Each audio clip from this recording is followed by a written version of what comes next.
हे जगणे आनंदाचे प्रवचन तिसरे भाग चौथा. संस्कार. लहानपणापासून अगदी शी शू असं सांगायला शिकवतो तेव्हापासून संस्कार सुरू होतात. लहान बाळाला काही ठाऊक नसतं की कुठे शी करायची, कुठे शू करायची. ते कुठेही काहीही करू शकतं. मग त्या बाळाला आपण शिकवायला लागतो आणि हे जे शिकवण्याचं तंत्र आहे ते रिवॉर्ड अँड पनिशमेंट या तत्वावर आधारित असतं. हे संस्कार आहेत. सुसंस्कृत समाज म्हणजे ज्याच्या मेंदूवर अशा प्रकारचे संस्कार केले गेले आहेत. हे संस्कार वेगवेगळ्या जातींमध्ये वेगवेगळ्या वेळेला निरनिराळ्या प्रदेशामध्ये निरनिराळे होतात. आपल्या इथे कपडे कसे घालायचे, केव्हा घालायचे, अंग किती झाकायचं, किती उघडं ठेवायचं याच्या काही पद्धती आहेत. उदाहरणार्थ स्त्रियांच्या साडी या वेशभूषेत पोटाचा भाग उघडा राहतो. त्याचं काही आपल्याला गैर वाटत नाही.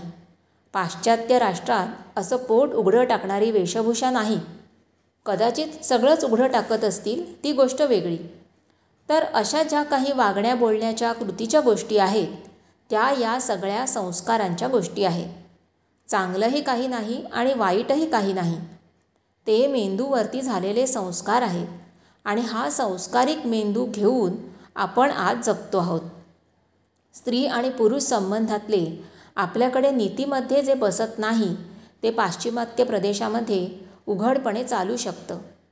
तेव्हा चांगलं काय आणि वाईट काय याचा त्या त्या समाजाच्या दृष्टीने निर्णय होतो. पण ह्याच्या पलीकडे आपल्या आतमध्ये मनामध्ये जे चालतं ते काय आहे? मन हे संस्कारांच्या चौकटीमध्ये राहू शकतं, पण संस्काराची चौकट त्याला पसंत नाही. कारण रिवॉर्ड अँड पनिशमेंट यांच्या जबरदस्तीने संस्कार करवण्यात आलेला आहे.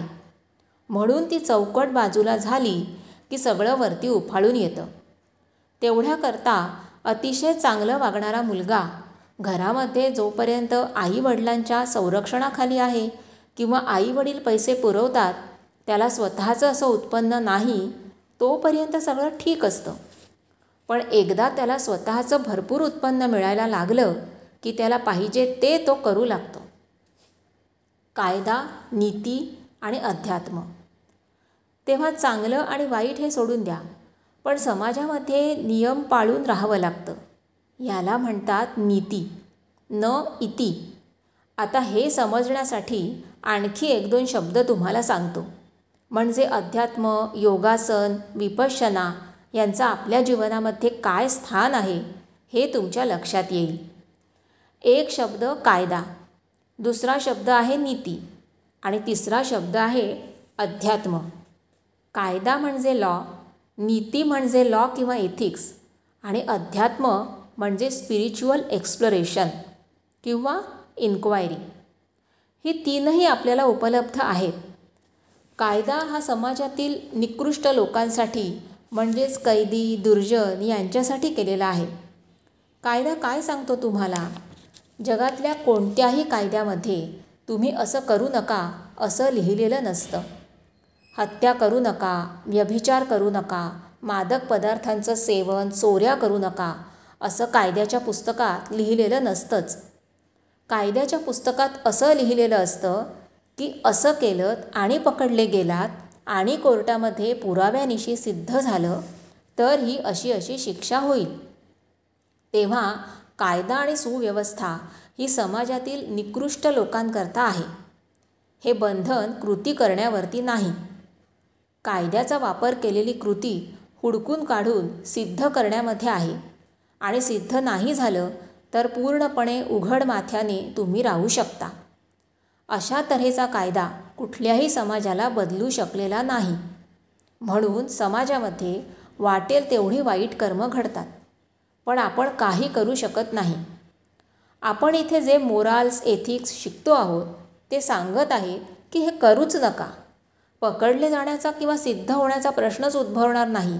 करूच नका. Don't do it. अष्टांग योग, यम, नियम. अष्टांग योगामध्ये यम म्हणजे मृत्यूचा देव यम नव्हे.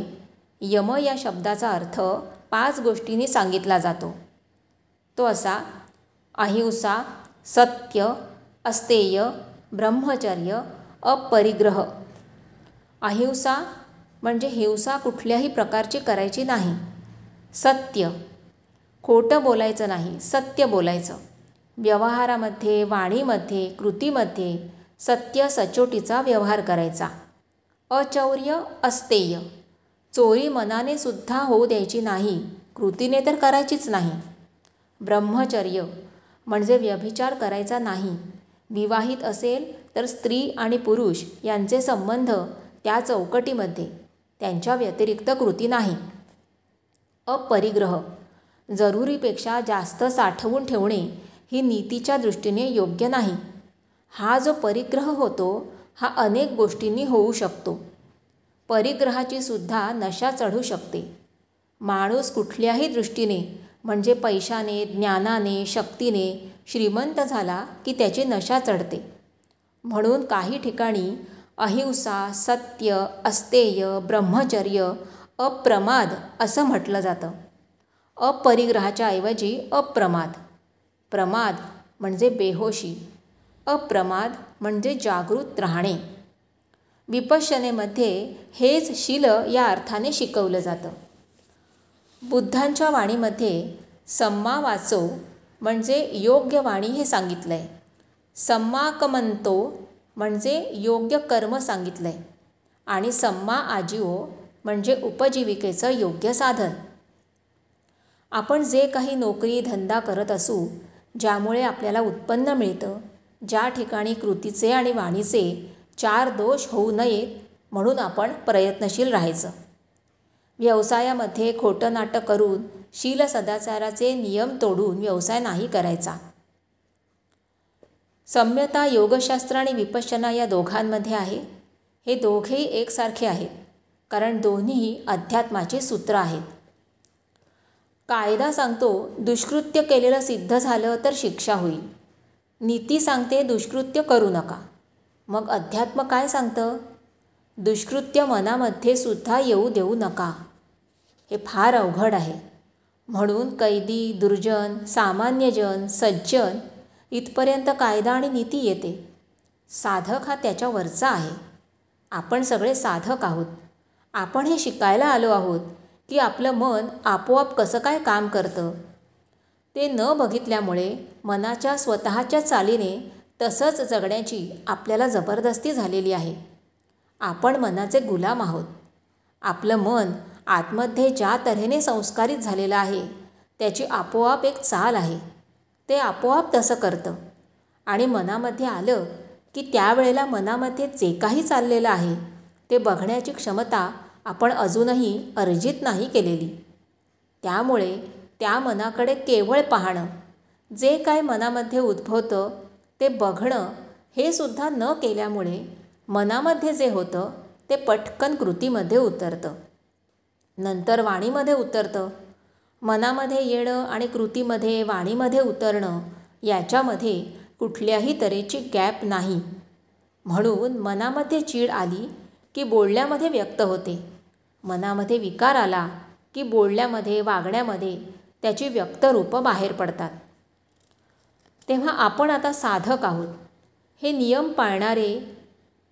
यमनियम पाळणारे, नियम आपण नंतर बघू, यम पाळणारे, शील सदाचार पाळणारे सज्जन आपण आहोत.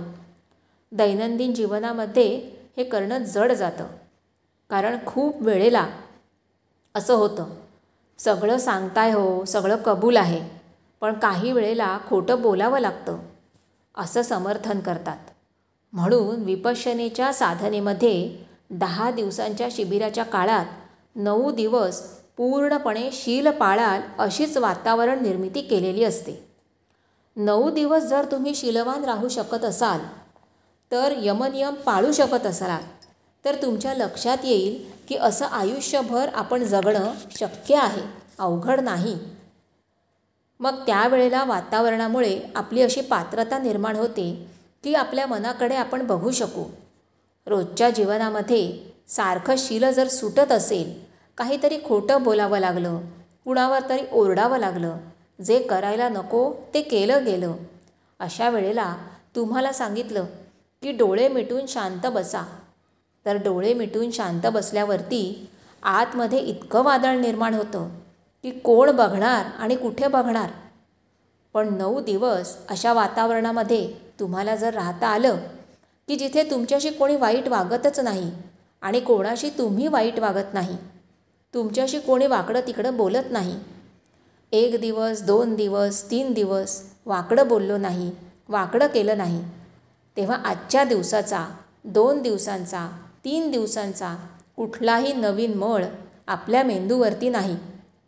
मेंदू स्वच्छ राहिला आता. मेंदूचा सगळ्यात वरचा थर आहे तो आणि बाकीचे जे मेंदूचे स्तर आहेत हे कायम 24 तास काम करत असतात. हा वरचा जो मेंदू आहे तो रात्री 7 तास झोपतो आणि तो 17 तास जागा राहणारा मेंदू हाच आपल्या मानवी जीवनाचा मुख्य प्रश्न आहे. सगळं जे काही वाईट आणि चांगलं घडतं, क्लेश जे निर्माण होतात ते सगळे ह्या वरच्या भागातून निर्माण होतात.